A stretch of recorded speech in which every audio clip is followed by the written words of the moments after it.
بسم اللہ الرحمن الرحیم۔ شروع اللہ کا نام لے کر جو بڑا مہربان نہایت رحم والا ہے۔ حضور اکرم صلی اللہ علیہ وآلہ وسلم نے ارشاد فرمایا، جس شخص میں یہ 3 باتیں ہوں گی وہ ایمان کا مزہ پالے گا۔ ایک یہ کہ وہ شخص جسے اللہ اور اس کا رسول ان کے ماں سوا سے زیادہ عزیز ہوں، اور دوسرے یہ کہ جو کسی بندے سے محض اللہ ہی کے لیے محبت کرے، اور تیسری بات یہ کہ جسے اللہ نے کفر سے نجات دی ہو پھر دوبارہ کفر اختیار کرنے کو وہ ایسا برا سمجھے جیسا آگ میں گر جانے کو برا جانتا ہے۔ صحیح بخاری حدیث نمبر 21۔ حضرت محمد مصطفیٰ صلی اللہ علیہ وآلہ وسلم نے فرمایا، جب جنتی جنت میں اور دوزخی دوزخ میں داخل ہو جائیں گے، اللہ پاک فرمائے گا جس کے دل میں رائی کے دانے کے برابر بھی ایمان ہو اس کو بھی دوزخ سے نکال لو۔ تب ایسے لوگ دوزخ سے نکال لیے جائیں گے اور وہ جل کر کوئلے کی طرح سیاہ ہو چکے ہوں گے، پھر زندگی کی نہر میں یا بارش کے پانی میں ڈالے جائیں گے۔ اس وقت وہ دانے کی طرح اگائیں گے جس طرح ندی کے کنارے دانے اگاتے ہیں۔ کیا تم نے نہیں دیکھا کہ دانہ زردی مائل پیچ در پیچ نکلتا ہے؟ صحیح بخاری حدیث نمبر 22۔ حضور اکرم صلی اللہ علیہ وآلہ وسلم نے فرمایا، میں ایک وقت سو رہا تھا، میں نے خواب میں دیکھا کہ لوگ میرے سامنے پیش کیے جا رہے ہیں اور وہ کرتے پہنے ہوئے ہیں، کسی کا کرتا سینے تک ہے اور کسی کا اس سے نیچا ہے۔ پھر میرے سامنے عمر بن خطاب لائے گئے، ان کے بدن پر جو کرتا تھا اسے وہ گھسیٹ رہے تھے، یعنی ان کا کرتا زمین تک نیچا تھا۔ صحابہ رضی اللہ تعالی عنہ نے پوچھا کہ یا رسول اللہ اس کی کیا تعبیر ہے؟ آپ نے فرمایا کہ اس سے دین مراد ہے۔ صحیح بخاری حدیث نمبر 23۔ ایک مرتبہ رسول کریم صلی اللہ علیہ وسلم ایک انصاری شخص کے پاس سے گزرے، اس حال میں کہ وہ اپنے ایک بھائی سے کہہ رہے تھے کہ تم اتنی شرم کیوں کرتے ہو؟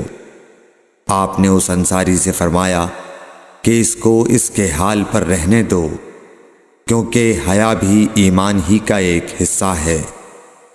صحیح بخاری حدیث نمبر 24۔ رسول اللہ صلی اللہ علیہ وسلم نے فرمایا، مجھے اللہ کی طرف سے حکم دیا گیا ہے کہ لوگوں سے جنگ کروں اس وقت تک کہ وہ اس بات کا اقرار کر لیں کہ اللہ کے سوا کوئی معبود نہیں ہے، اور یہ کہ محمد صلی اللہ علیہ وسلم اللہ کے سچے رسول ہیں، اور نماز ادا کرنے لگیں اور زکوٰۃ دیں۔ جس وقت وہ یہ کرنے لگیں گے تو مجھ سے اپنے جان و مال کو محفوظ کر لیں گے سوائے اسلام کے حق کے۔ رہا ان کے دل کا حال تو ان کا حساب اللہ کے ذمے ہے۔ صحیح بخاری حدیث نمبر 25۔ رسول اللہ صلی اللہ علیہ وسلم سے دریافت کیا گیا کہ کون سا عمل سب سے افضل ہے؟ فرمایا، اللہ اور اس کے رسول پر ایمان لانا۔ کہا گیا اس کے بعد کون سا؟ آپ نے فرمایا کہ اللہ کی راہ میں جہاد کرنا۔ کہا گیا پھر کیا ہے؟ آپ نے فرمایا حج مبرور۔ صحیح بخاری حدیث نمبر 26۔ رسول اللہ صلی اللہ علیہ وسلم نے چند لوگوں کو کچھ عطیہ دیا اور سعد وہاں موجود تھے۔ وہ کہتے ہیں کہ رسول اللہ صلی اللہ علیہ وسلم نے ان میں سے ایک شخص کو کچھ نہ دیا، حالانکہ وہ ان میں مجھے سب سے زیادہ پسند تھا۔ میں نے کہا حضور آپ نے فلاں کو کچھ نہ دیا، میں اسے مومن گمان کرتا ہوں۔ آپ نے فرمایا مومن یا مسلمان؟ میں تھوڑی دیر چپ رہ کر پھر پہلی بات دہرانے لگا۔